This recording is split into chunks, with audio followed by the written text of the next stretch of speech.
Okay. Do you want to start, or should we wait a couple more minutes? Let's give, still people are joining, so let's give them a couple minutes. Cool.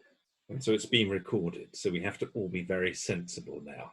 No, not necessarily. No, Yourself. no naughty words. I suspect that's one of those at your own peril things. At your own peril. And Not actually, Chatham House. actually, Simon, you're gonna like this. A friend of mine, actually at the last summit, because also inspired by you being quite, I would say, low tolerance for when swearing and kind of very macho kind of speaking, which I agree at conferences, right? I told this guy off a little bit, right? And he actually thanked me, a couple of months later, going, now every time I'm about to swear on stage, I think of that moment, and I go, Pause. pause. Maybe it's not such a good idea, right? And so that, but I agree with you, right? I think we need to have a diversity, inclusion, and not everybody likes that stuff, right?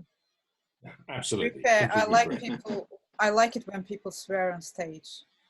I think it makes them more authentic. Well, it depends on the scheme, right? It depends what they say. Yeah. Very much so. If it's swearing just for swearing, no. No. I was going to say swearing for emphasis or to convey passion, perhaps. Yeah. But I do think there's a time and a place. And then there's still a skill on doing it. Exactly. It's a bit like telling jokes. I know I'm not very good at it. Cool. So let's start with this, and then people can catch up, because I want to get to the meat of it when we actually talk about the sessions. So I kind of got a couple of slides because I want to share this and to kind of something that people can digest. So this is a working session for Wardley maps and threat modeling. Just a very quick intro to summits. I think all of you have been to summits. Actually, Alan, have you been to the summit? I'm not sure you have. No, I have not. This was going to be my first attendance. So it's really this really cool place where, imagine some of the best security minds coming together to collaborate, where we try to solve hard problems that we all face, where, you actually have, even if you look at, this, the group we have here, we already have a multidisciplinary people coming together from multiple vectors, and some of it, even competitors and people collaborating. And actually what you find like-minded individuals that care about what you do, right? And then in ways, an environment designed for maximum synergies and collaboration. And now, it's going to be all virtual, but, we're also going to try to make the most out of the ability that we now have, and actually the opportunities that the virtual gives us. So, it's the 6th edition, now 100% online. It kind of, it's been an interesting journey on this. It's all, where we come and work together, where we collaborate. It's going to be interesting to see what photos we can do for next year if everything is virtual. Again, we want to create amazing outcomes, a lot of deliverables, a lot of stuff that we move the needle forward. There's some great feedback that we had. And I have to say, for me, the best part of the summit is I found it was my favorite conference of the year, right? So I found very privileged to be able to help to create something that for me ends up being the best event for me to go. I'm actually spoiled because, I don't want to go to conferences. I want to go to summits because it's so much more effective and productive. So the way it works is, and this is very important.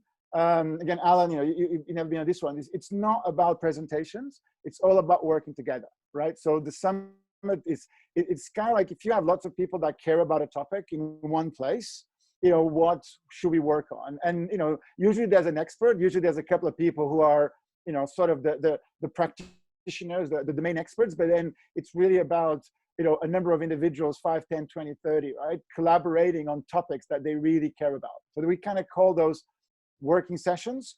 We also have sort of more user sessions, which are more practical. The idea is it should be all about hands-on practical exercises, really trying out whatever the topic you have at hand.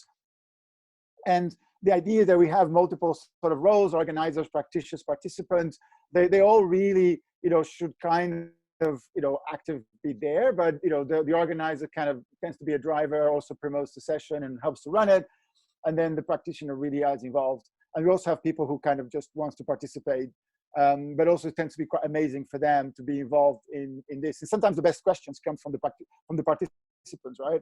I will argue that a lot of the stuff that we do, it was interesting when we talk about threat modeling and security champions, even Wardley maps. If participants don't understand it, then it's our message that's wrong. So it's very valuable to have also those people there.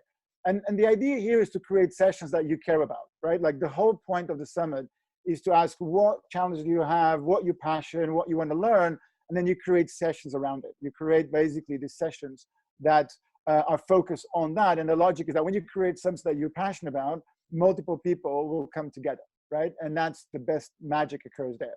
So this year we're gonna leverage this platform called Hey Summits, which kind of simplifies the registration, a lot of the scheduling, a lot of the online kind of processes of what you go to. And then, most likely we're gonna go with Zoom as we're doing now, because it still feels like it's the best one for this kind of sessions. So the current model that we're thinking of, and this is again, it's up for grabs, but we're trying to create a system that kind of worked, was to have sort of these blocks of 2 hours for working sessions that kind of go throughout the day. Because the other thing to take into account is that we will have a much wider geographic and almost, time sort of scale. If you think about it, we're going to now go all the way from Asia to, to America, right? So, what we think is morning here is at the end of the day for somebody else. So I actually think that we can go sooner. So theoretically, we can do a session from, 8 till 10, right? But let's see how people want to go. So the idea is to have a first session from 11 to 1, then an hour break, then another 2-hour session from 2 to 4, then a break, another 2-hour session from 7 till 9, so 5 to 7, and then the final session from 8 till 10, which might coincide with maybe a social event. I was actually thinking that maybe watching The Princess Bride again might be a good idea, like collaboratively, right? I think Netflix actually has this thing where you can actually all watch together and comment on it. So maybe we can do that, or maybe do it with Zoom. Okay, so maybe watch Sorry, Denise. Sorry? My recommendation would be Dark Star, 1974, forerunner to Alien. Okay. I think. Well, I guess Simon is agreeing. Okay. Oh, so absolutely. Dark Star, fantastic. What a wonderful idea. So I think we might want to have a vote on this. But I think that's a good contender, right? But I'm all for The Princess Bride as well. Yeah. Or Spinal Tap. We did Princess Bride last year, didn't we? Yeah, you can never do too much Princess Bride. I was going to say that. Princess Bride is one of those that you can just watch every year, regular occurrence. It's like going to a great concert, right? It never gets old.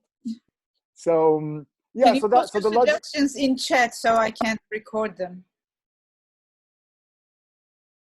Yeah, add your thing if you can to the chat so you can capture it. So yeah, so that's the model, right? So we have 2 hours, and also what I like about this is also allow sessions to overrun a little bit. So the sessions can, can keep going for a little bit. And there's a great map that Simon published a while back where he talks about the online events going online, and and the brigade that don't want to change, and the new kind of patterns and the new social elements. So I feel that the biggest thing we're trying to figure out here is these new almost social elements, these emerging practices of how to do events remotely. Right, and I feel that's kind of what we're trying to do here. So there's already a bunch of tracks that we kind of reuse and we're kind of thinking, but I feel that what we really want is to think about, what are the sessions that we can do, who wants to take a lead of it, and how everything works. So we basically made the call to say the summit tickets are 50 quid because we want to recover some of the costs. There's always an argument to be said that we should be charging for something that adds value. But on the other hand, right, there's plenty of sponsored tickets. So if you know anybody that needs a ticket, Glasswall, which I happen to work for, is one of the sponsors. We have plenty of tickets, right? So again, if you know anybody that needs a ticket, we gladly, for me, I'm still focused on getting as many people to the summit to participate as possible. But again, if we can get people buy tickets, it's great because, it covers the Zoom, it covers also the technical writers and stuff that we want to hire to put into this. So now is the time to define the topics for the working session that we want to working on. So if we go to Wardley Maps, I think the key question, right, to ask, and I really feel that we really should be able to get, you know, some of the best minds of Wardley mapping collaborating in the same room, is that once we get them in there for 2 hours or 4 hours or 8 hours, what should they focus on? Like, what can we create? What can we do that move the needle forward in the kind of the Wardley mapping world? And it could be as sharing the information that we have. It could be evolving some of the concepts. I know, for example, that, you know, we're now trying to do at Glasswall a lot of the Wardley maps concepts. Simon, you like to hear that, you know, literally there's no day that passes that we don't mention PSD, productization, commatization, moving to the right. The whole strategy is based on, you know, on those kind of thinkings. So I have, for example, a lot of questions and a lot of topics I want to bring on how to actually put that in practice. I know, Tony, you know, you've also been trying to do this for real, right, in a number of organizations. So I think it's quite interesting to have sessions on that. So these are the sessions we had in 2019. We got, you know, and Simon ran a couple of these, which were amazing. And then, you know, you got introductions, and then Wardley maps for security. And then, you know, that again, climatic patterns and coordination functions with PSD. This is actually the sessions from 2018. This was the first one. I think, Simon, you only came on Thursday and a bit of Wednesday for this one, but this was the first summit that we had. And again, that was quite powerful. And this is just, you know, a very first pass at some ideas, right? But again, this is, I wanna scrap all this if needed, right? And really think about, you know, what should we cover? And this is the ones that we put on Hey Summit. So the logic is that we'll use the Summit website to create the content and to kind of go through the details, and then almost like making it live or making on your official schedule is when we put them on the Hey Summit website. And that means that once on the Hey Summit website, probably the schedule should be locked, and then people can start to register, and then we can really see, you know, all that workflow. And that hopefully should be better this year, because people can register much easily on Hey Summit compared to the last couple of years. Denise, yeah, sorry, pardon my ignorance. Are those past sessions available to watch? I'm just thinking, for instance, you know, I'm new to the Open Security Summit. I'm also new to the Wardley maps, and that was the day that I was coming, but I was aware that Simon has been before, so I'm behind the curve in that sense. But can I catch up by watching one of those sessions online from somewhere? I think annoyingly, we couldn't record it properly. You know, I think that's hopefully one of the things that next year, the answer is yes, because all the sessions will be recorded this year.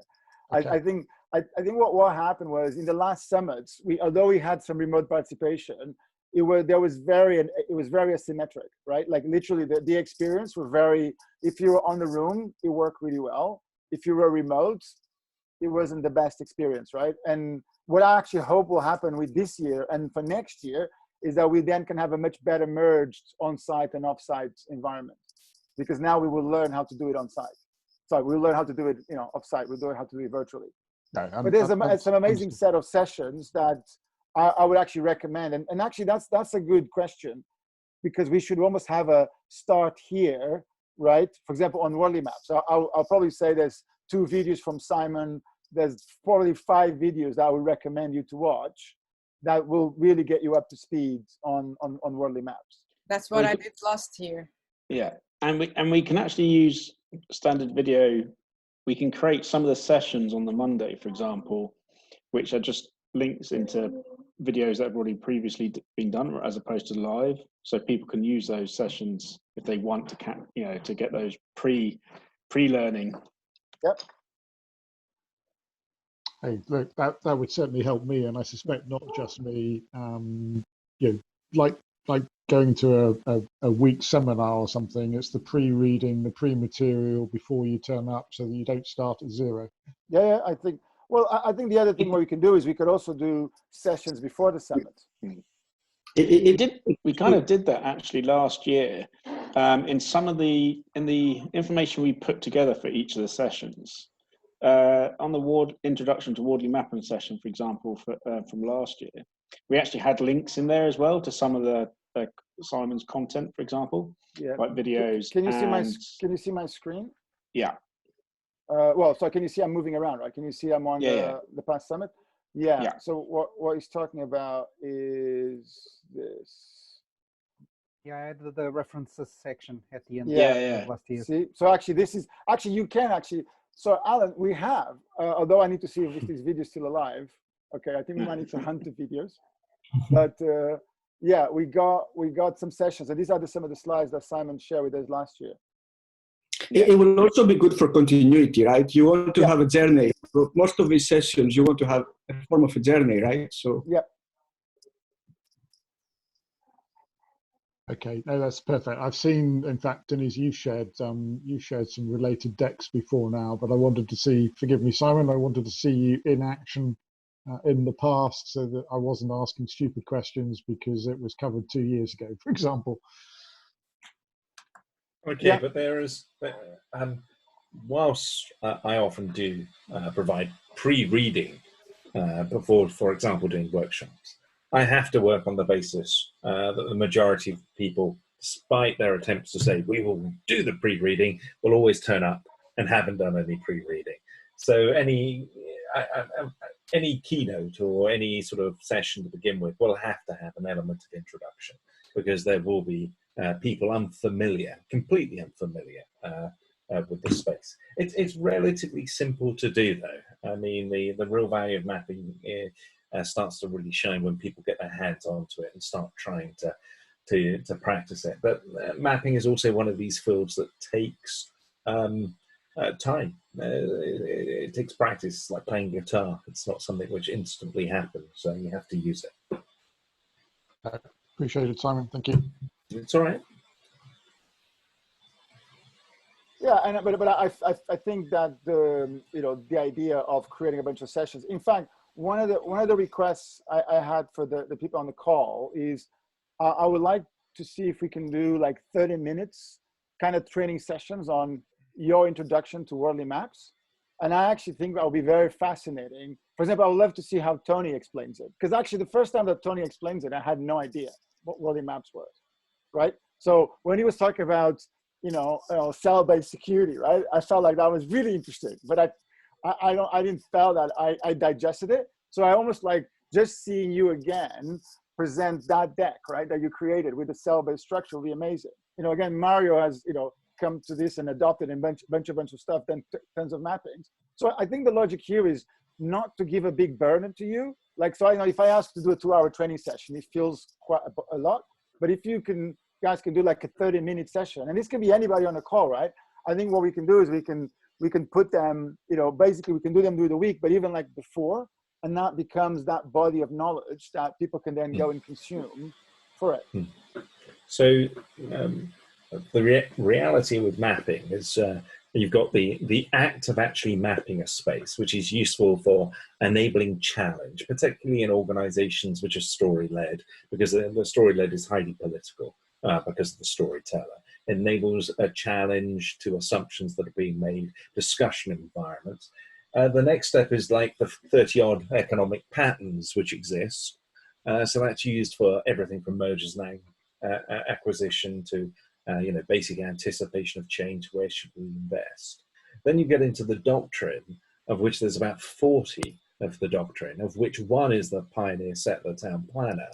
And I'm afraid there's so many basic things that people don't do that you have to do before you start going down that path of creating adaptive cell-based structures. I mean, even simple things like focusing on user needs and removing bias and duplication. And then you get into the gameplay, and there's over 100 different forms of how you manipulate a market space if you can see it.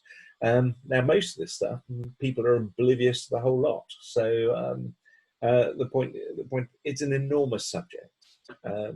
And so we have to assume that most people coming to it will be unfamiliar, and so we're going to have to do. You always have to do giving a bit of basics to it, and then just give them pointers of where they can go and learn afterwards as well. So, I mean, go on. As I say, there's some things we can put in place to also help. Obviously, the early sessions will be like the basics of how to, mapping, from just looking at value chain evolution, blah. And we could do little things like give people prior to that in the session infos like a link to download a, I don't know, PowerPoint slide with the map, you know, the basic background template, so that you can print out and then have during the session can scribble their own. Nice, this one, man. So this is the one to do it now. It's really good. Or we can do it online like that. Give them the link to the tool. This is the way to do it. This is so cool now, because you can programmatically map it. You can add the stuff. You can add the things. No, this is. I still like to do it on a whiteboard though. I know you can do it on a whiteboard, but I think this allows you to also share, but also allows it. Well, and even like, you know, when you do things like evolution, right? You know, it's quite nice to see, you know, when you evolve from one to the other, and you can kind of say, I was actually, you know, explaining a workflow and saying, well, this guy's going to go from there to there, right? So, you know, so you even have different, you know, stories. You can say, well, I can go here, I can do that, I can do this. So it became quite interesting way to explain it on here. Yeah.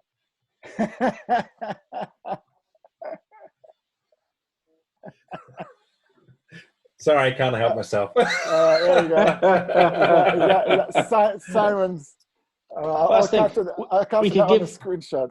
We could give a couple of different variations in the notes, links to the online tool, to a downloadable PDF, etc., or whatever. So we can give people a number of different mediums they can use. It's cool. Exactly, and they can use whichever they choose during sessions. So actually, since Simon, you are a key player here. Have you know what days you're going to be there? Which days? Yeah, virtually. Or which virtually, slots? Monday and Tuesday. Monday and Tuesday. So for these slots that we have here, you can be like, you know, first, second, third, and maybe. I can be all day. Yeah. Is that the Tuesday? Yes. That's Monday. Every day is the same.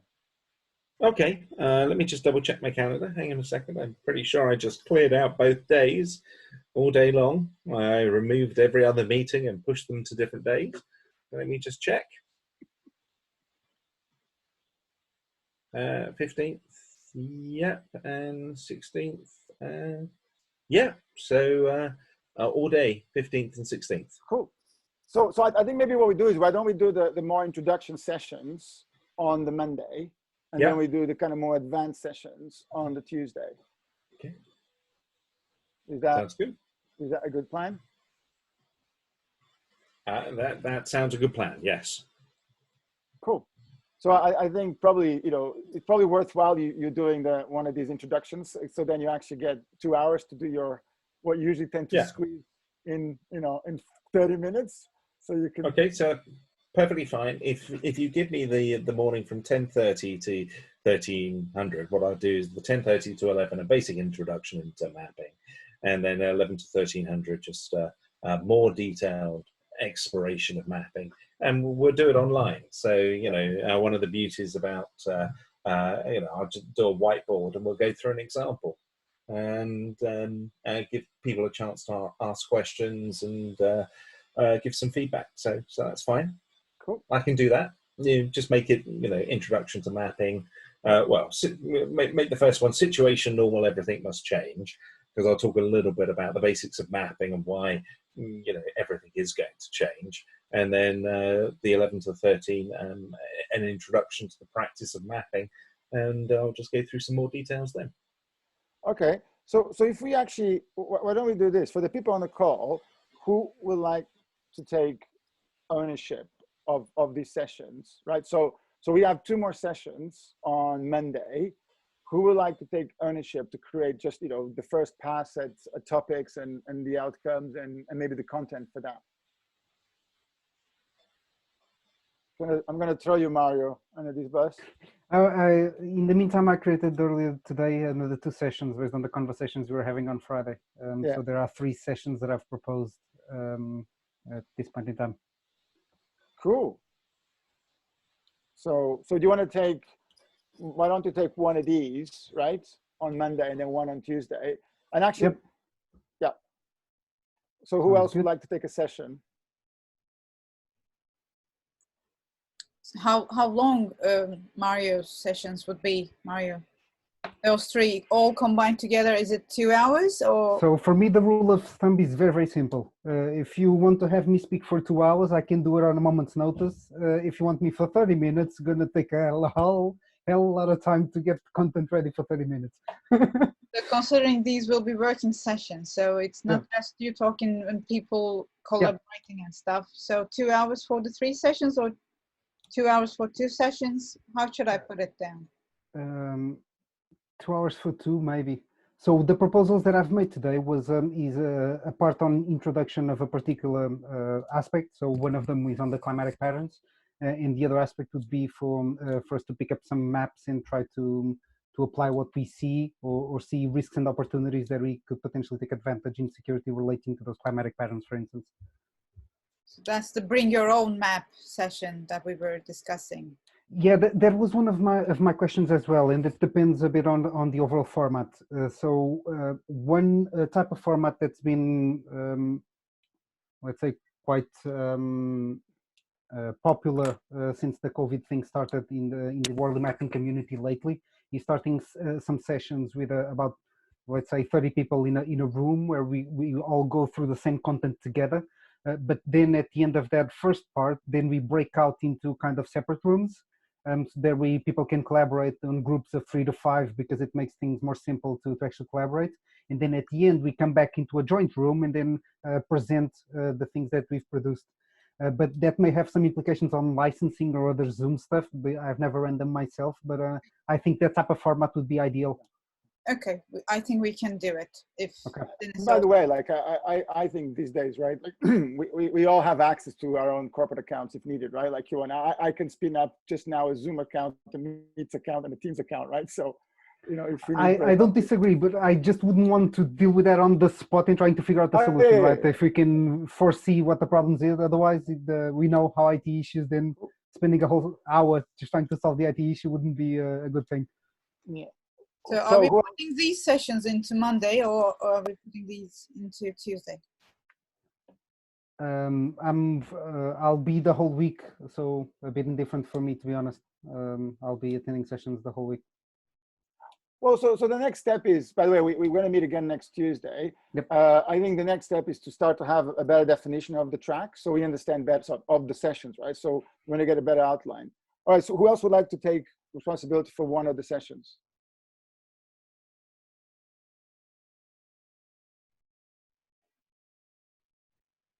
Not everybody at once. Come on, Tony. I'll expect you to pick one of those. Yeah, but I was thinking of a different day. Oh, no, for Tuesday. So this is for Tuesday. Oh, Tuesday. Yeah. Trying to think. I mean, well, it might be better if we can work out what all the basic sessions are first. So, and I'm going to throw that one on Simon, because then we know by working out what's going to be delivered on the standard sort of stuff, then we can look at those of us who do sort of variations of. Then you also know how many sessions you need. Yeah. Well, I think we have 6 sessions at least, right? I think realistically, right? There's enough interest. I think the 2 for night, you know, we can think a bit later what will happen there, right? So I want to do a session on Monday. I'm happy to cover the other one, which it's probably going to call like real world Wardley maps, because we actually been trying to implement this. So I actually, and actually probably will be me and some people from my team, you know, at Glasswall who we have implemented a chunk of this. In fact, you know, I've put the doctrine and I present to a board slide and I put my evolution of Pioneers Town Planners and there's even, you know, Wardley maps created internally. So I think that'll be interesting because I think it's important to walk through the history and I'll absolutely, you know, it's quite interesting that even the Pioneers Town Planners, right? You know, I feel that even although we evolved a lot, we still on the early days of it. It takes a huge amount of internal transformation. You know, actually we had to completely move into almost like a squad dynamic creation of teams, using squad just because it was a good term, for us to even be able to consider the idea that each team actually belongs to a completely different sense of gravity. Sorry to butt in. I've just got to drop off for about half an hour on another call, and then okay. I'll see if it's still going when I come back in. Okay. We'll Cool. probably be done. Hopefully we'll be done by then. Well, if not, I'll see you tomorrow. Cool. All right. So I think that's a good idea, right? So let's define those 3 sessions. I think, Simon, I think you should take one more slot on Tuesday, so you can do the more advanced stuff. So you muted. Wait. Simon, you muted. Yeah, I think he's gone to the call. No, there we are. Can you hear me now? Yeah, we can hear you. Good, right. So my apologies for that. So yes, on the first day, I'll just do a general introduction, an opening introduction into Wardley mapping, and then the first session will be on the practice of mapping, where I'll go through a little more details, but very light, into a few basic climatic patterns, maybe a tiny bit of doctrine and why doctrine matters, and I will touch upon how you can organise, but I won't go into any details because I'll let you do all of that stuff. And then the second day, I've got an idea. Can I share some slides just for a few minutes? Of course. Let's have a look. Share slides, share screen. Hang on a second. Let's see if I can share screen. Ah, yes. Whiteboard, no. Industrialization. Here we go. All right, so one of the things I'll talk about at the very beginning is the whole strategy cycle. So you start off with a game, whatever you're doing, you have to understand the landscape in order to learn climatic patterns, which you need for anticipation. So that's all about observing the environment. Then you orientate yourself, and that's what doctrine's about. And then you decide where to attack, and that's gameplay, and that's the leadership bit. And most people can't do any of this stuff anyway, so perfectly fine. We start there at the very, very basics. And obviously we'll mention about how maps are imperfect representations of a space, so don't try and create a perfect map. You can't, but it doesn't matter. Even though maps are imperfect, they're still useful. And then I'll quickly talk about the difference between maps and graphs and why, everything we call a map in business is mapped to graph. Mind maps, business process maps, systems maps, none of them are actually maps. They're all graphs. And because they're graphs, they're not actually useful for learning and challenging a landscape. So I'll mention that, and then I'll just quickly go on to the characteristics of what a map is. So that's the sort of stuff I'll do on the first day. The second day, what I'd like to do is go through an example, and I'll use events. So I just, because you mentioned it, I just quickly. There's the one. I just took the slide. So I'll go from the point of view of a user wants to go to an event and has a physical space. We know we've been able to virtualize, events for ages.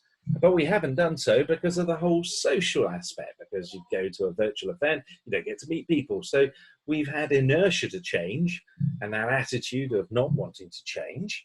But we know at the same time that as things virtualize, new emerging practices will appear and new ways of doing things will appear. So it's all positive, but nonetheless, like any other industry, we've had that inertia. And we know if we make the jump, then capital will flow into these new areas. That's the whole creative destruction. And what's driving the change right now is this new need for an isolation economy in terms of physical isolation. It's not that, the technology wasn't there. It's not that we couldn't do this. It's just people are resisting. There'll be piano playing in the background. My son is learning to play. And of course, if you're a business who sells physical space and events, well, you've got all the inertia to change. That's point G, which is normal. Okay, so what we have is a whole bunch of businesses with pre-existing businesses, and what they believe, and this is the bit that we need to talk about, is that at the end of the pandemic, we're just going to go back to how it was. We just have to survive, and then we'll go back. We'll go back to physical events. We'll go back to our pre-existing business model, and all the rest of it. Won't it be great? And the answer is that's probably never going to happen. What's going to happen is we're more likely because of creating online events, where they're like, just stick around. We've got the experience to do this. We've just had inertia. We'll be overcoming that. And at the same time, we're going to get this entire new world of new practices, new things we haven't thought about because we've industrialized the underlying space. So that's the exciting stuff. So that's the sort of stuff I'd want to talk about on the second day. Does that make sense? Yeah. Okay, good. Right, super. I'll stop sharing. I can't describe it very well in the story. I have to show maps, and then everybody can challenge the map, you see. We need to throw the battle that's happened between the cinemas and the music studios, which is a case study of the theaters haven't realized what's going to happen to them, you know, with the online music distribution. So I'm sitting there and I talk to all these companies, and they are convinced that that once we get to the end, it's all going back to how it was. We'll all be going back to shops in the same way, and it's just a blip and other bits and pieces. Yeah, practices may well have changed. They haven't got the memo. Yeah. All right, cool. So I think we're here. So if I go back just to key, you know, the key question we need to explore. And I think we need to, you know, we're going to reach out also to the Slack on OS, on the Slacks, on the Wordly Maps community, Map Camp, and also other communities. And I think the key question is always like, you know, if we're going to get all these amazing individuals who care and are passionate about mapping in one place, you know, what should we work on? And so I was thinking on Simon, for that session, if you take the 2 p.m. slot on Tuesday, so then we can have one in the morning, one in the afternoon. So you kind of get those 2 slots, and then you are active participant on the others. So one of the, so when I talk about those new practices, one of them, and from a security point of view, because we know that this industrialization driven by the isolation economy is going to accelerate, well, we're going to see acceleration of drones.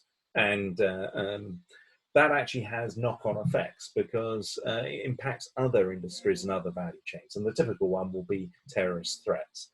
So, you know, terrorist threat basically needs a payload and a delivery mechanism.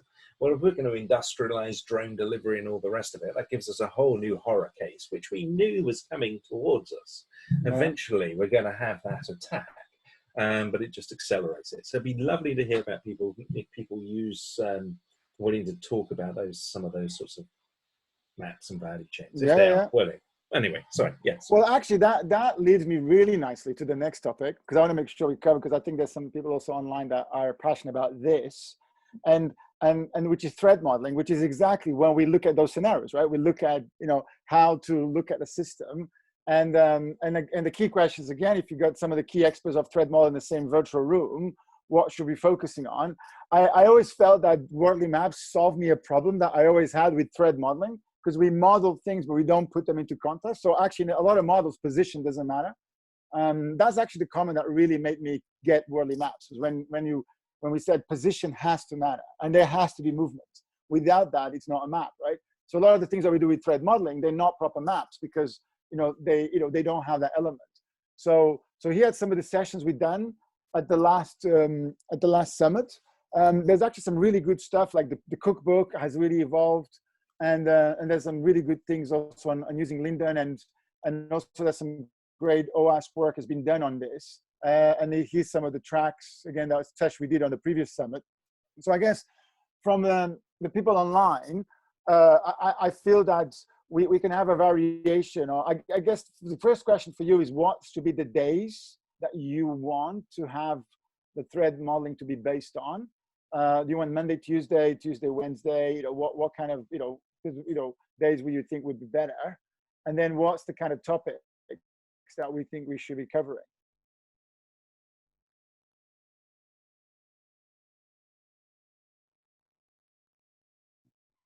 Again, not everybody at the same time. Well, if no one else is going to say anything, I'll say the obvious. How can we combine Wordly mapping with threat modeling and talk about threat mapping instead of some DFD? I've been doing some work in that space, but I still haven't shared it with many people. I just wrote a blog about it. but now's a great time for it, Mario.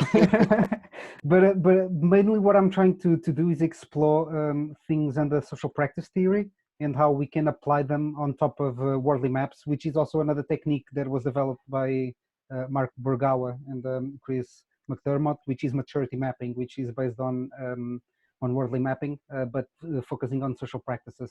And I've been doing some work to translate those into maps. It's still early days, but so I'm specifically focusing on the practices of threat modeling and risk analysis.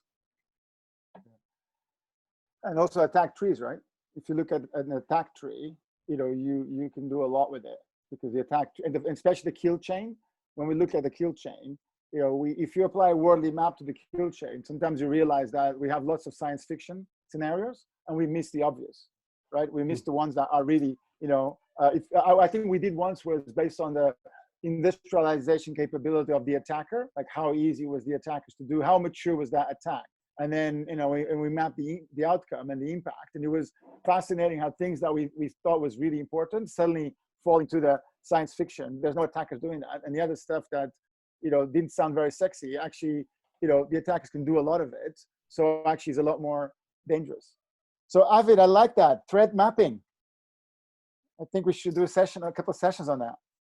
So I'd love to be a participant in that session. I don't think I'm going to claim to be an expert, but somewhere between participant and practitioner, perhaps, to your labeling, Denise. Yeah. Fly on the wall for me. I think that's really brilliant because we're talking a lot about, you know, how we could use Wardley mapping for security, but we're not, you know, so far I might have missed something, but it sounds like we're not actually translating it into the risk field. And this is the first kind of talks that we're, you know, value chain is great and important, but let's also talk about the risk chain, which kind of overlays on top of the value chain. Well, look, I'd absolutely agree with that. In my head, it's the so what. So what's the outcome of the taking a Wardley map into a threat model to turn it into a threat map, I think is the sequence. Yeah. But what's the actions coming out of that? That's kind of where I'm interested in the direction and helping it along, if that's the sequence. Yeah. The prioritization. Usually the most difficult thing to address from a business point of view when you're as an external try to threat model a process that you haven't built yourself. Yeah, look, absolutely. Taking this from the theoretical to the real world, or dare I say, out of the fifth domain and back into first, second, or third. I mean, I'm absolutely a mapping rookie, but I have started doing some experiments, less around threat modeling or threat mapping, more around mapping out an AppSec program. And I've seen some good value on that, but I did need to translate some of the terms. Again, value chain is important, but we also need to talk about the risk, how that overlays. Yeah. So I'd love to see more about that. Yeah, the two key things to understand on that one is that on the evolution, and if you actually look at Simon's description, there's tons of them that works, right? Although the genesis to commodity works, I would say probably 80% of the time. There's lots of cases where from a language point of view, you want to use even from bad to good, right? Or mature to less mature to mature. There's tons of them. And the vertical one, like I asked Simon at last session, last summit, you know, you need to take it with a pinch of salt, right? It's literally just a sequence, A to B to C, right? You know, the visibility, which I think a lot of people get stuck on, right? It's more of a guidance than anything else.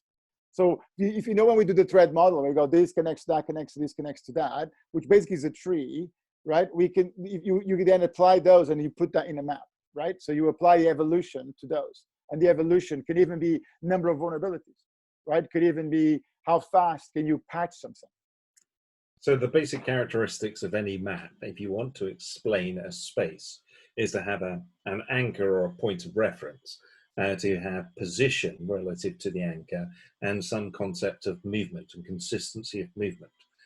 Because you, for example, a geographical map, you have magnetic north, you have a relative position, north, south, east, or west of this, and you have consistency of movement, whereby north is north, it's not south, and it's not varying. North isn't suddenly east and then west and then south, so you have to have that consistency. Yeah. So when you look at a map of a competitive environment, the anchors that I use, or the points of reference, are usually users of some form. So that could be government, it could be the business, public consumers, it could be regulators, it could be all sorts of individuals. Each of those have needs. They have a desire to do something, so they have a need for something. And those needs have needs themselves. So if you think about a cup of tea needs a cup, it needs tea, it needs hot water needs a kettle, cold water, kettle needs power. So what you can do is create a chain of needs. And so what you're doing is you're position or distance in this case is reflected through the chain of needs. Something is far or near to the actual users. The y-axis on the side that people see, that's only training wheels. It's completely fiction. The value chain is actually within the chain itself, so you can throw it away. But to begin with, because people go, what's the y-axis? So you give them something just to help them. Value chain, visible at the top and visible at the bottom, but you throw it away over time because it's actually becomes meaningless. What is useful is the axis at the bottom, because that describes how capital evolves and movement. And capital can be physical activities, practice, data, knowledge. Now, really, this diagram is these maps are maps of capital and the flows of capital. So between each of the nodes are stocks. There can be flows of capital one direction or another, and you can associate that with risk as well. So when you're looking at a map, it tells you, it should inform you where capital is flowing, what's the value, what is likely to evolve, where we're likely to have inertia, and all of these factors should be involved in risk. Personally. So I think it would be really good to do 2 sessions, one on almost thread mapping, which is kind of what we're talking about here, right? And I think Avid and Alan, I think you guys seemed really good to start thinking about what's to be the content for that, and maybe Stephen too. Mario, on the thread mapping, I have no clue. I have no idea what. Yeah, so I'll throw Avid, Stephen, and Alan on it. Yeah, I'm happy to work that back from sort of outcomes that we'd like to get out of it, and therefore we might be able to drive the inputs that we need. Yep, because it's a risk based, right? Like the point of this is that when you do a thread, mapping, risk, it has to be the currency, right? Risk is the foundation of it, because it's security and threats are all about managing risk. Would you say that's one of the types of capital now? Is it? That's funny. No, I haven't seen that.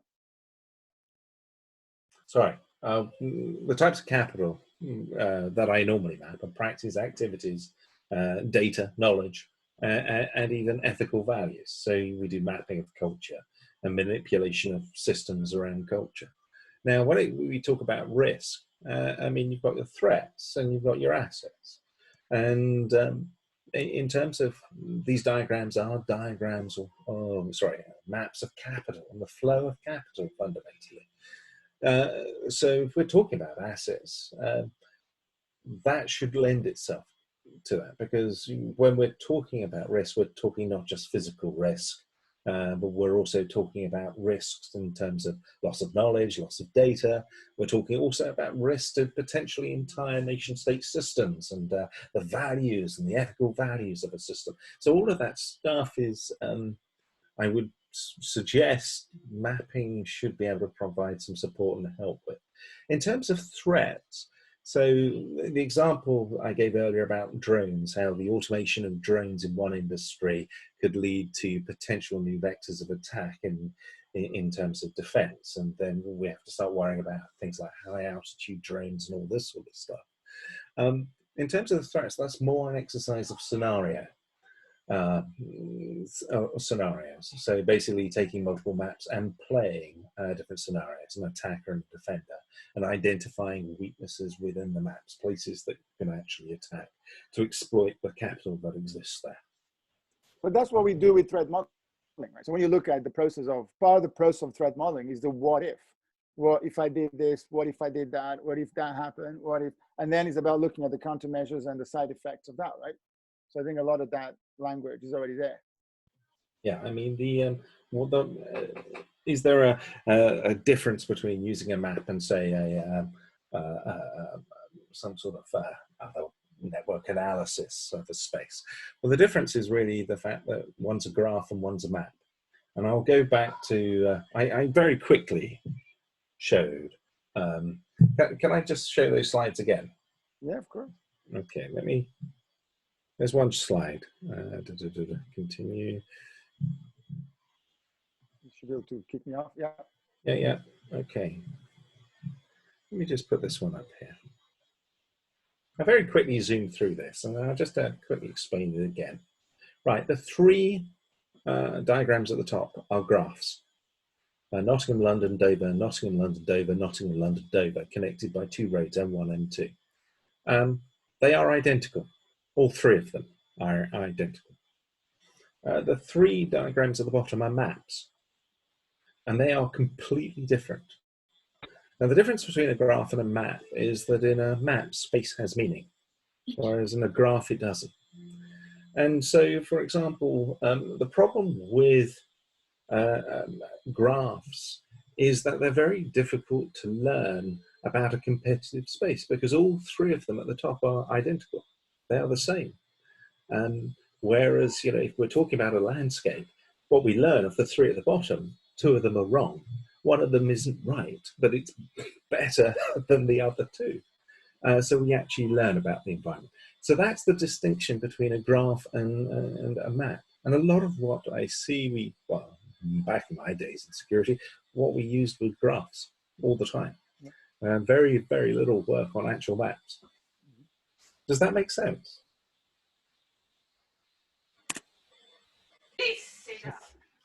So moving from... Forgive me, Simon, simplistically, is that about context? Yeah, so what happens is the maps are showing you the context. A lot of, with maps, we discover there are all sorts of patterns. Now, some of those patterns are what we call climactic patterns. And by that, they're patterns which you can't really change, but they will affect your map.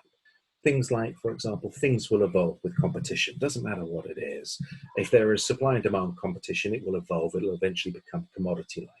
The fact that we have past success will actually create inertia to change. So these patterns come out of that. Now, then there are patterns which you can choose to use. Some of them are universally useful. We call them doctrine. And those are things like focus on user needs, remove bias and duplication. Some of them are context specific. So they work in certain contexts. So you have to see the map to see if it's likely to work or not. And so things like open sourcing is a great way of industrializing moving stuff across a space, but it makes no difference when it comes to the generation of things which are genuinely novel and new. What its power is the fact that it helps industrialize. Now, if you can't see the context, then it's very difficult to determine what patterns are universally useful, what ones are context specific, because you can't see the context. It's very difficult to really determine what patterns are impacting you, maybe patterns you don't have a choice. And this is why you hear lots of people talk about things like disruption. That's great, but there are 2 different types of disruption, one which is highly predictable, one which isn't. But if you can't see the context, you can't distinguish between the 2. And so you just end up with Christensen and Lepore having constant arguments about whether disruption is wrong or right, because it is or isn't predictable. And the answer is, well, they're both right and both wrong, because you've got 2 different forms. But if you can't see the context, you can't make those choices. You can't distinguish. And so a lot of what goes on certainly in the world of business is that I see is because we can't see context. People can't separate the patterns, so they apply patterns which work in specific context to the wrong context, and are shocked that it doesn't work. Okay, I spend a lot of my time stopping people doing things which are going to fail because they're applying something from one context to another, and they don't realize there is a context. And it's obvious if you look at the space that it's going to fail, but because they can't look at the space, they go and do it, and they spend hundreds of millions and fail. And so they end up blaming the thing. I mean, this is commonplace. Does that make sense? Yeah. We have like 3-4 minutes left. Oh, sorry. I'll shut up. Let me... Don't be sorry. There's no need to be sorry.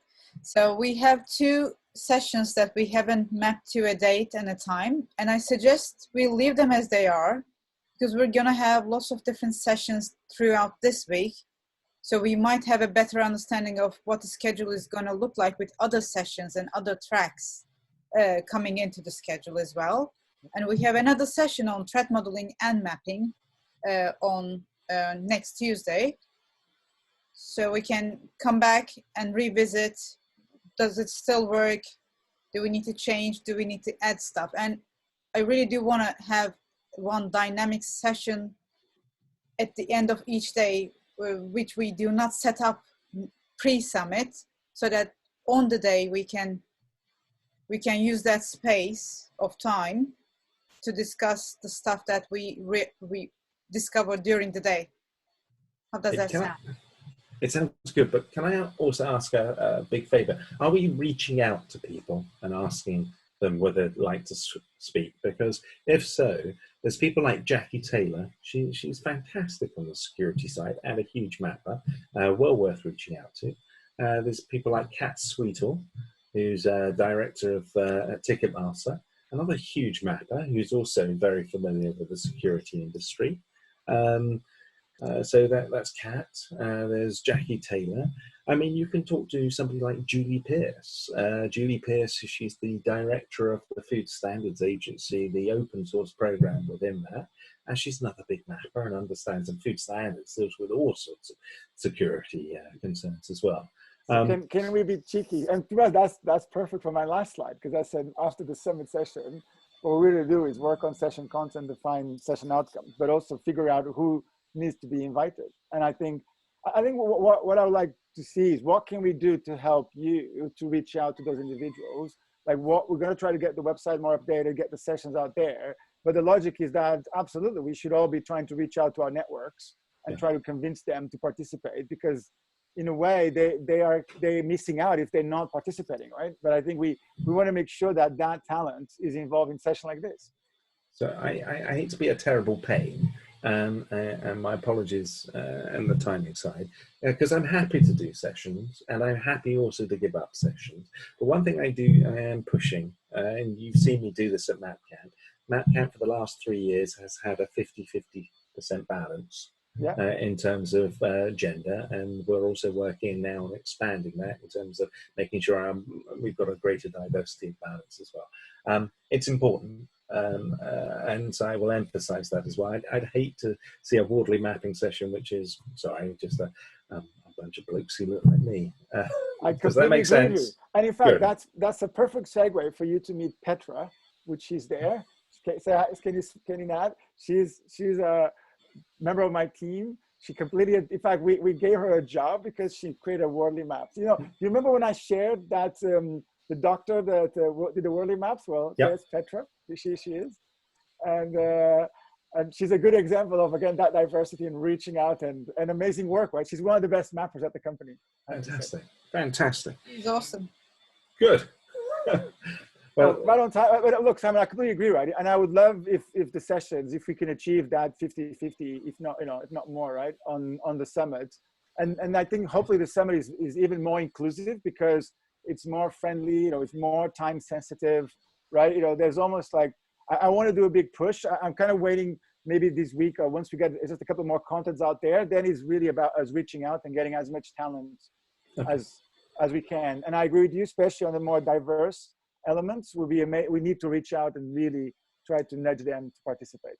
Good. So look, I'm happy to come and do whatever sessions, and we don't have to specify it now. We can fit in according to, I'm perfectly fine. You've got me for those 2 days. I'll do whatever you want on those 2 days. Happy to help. But I do, obviously, if you need introductions, happy to do that as well.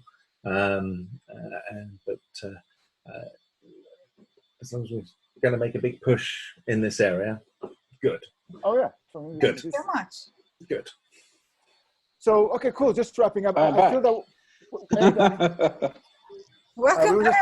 We're just talking about, one of the things we need to do is reach out and get more talent involved and as much diverse talent we can involve in the summit, right?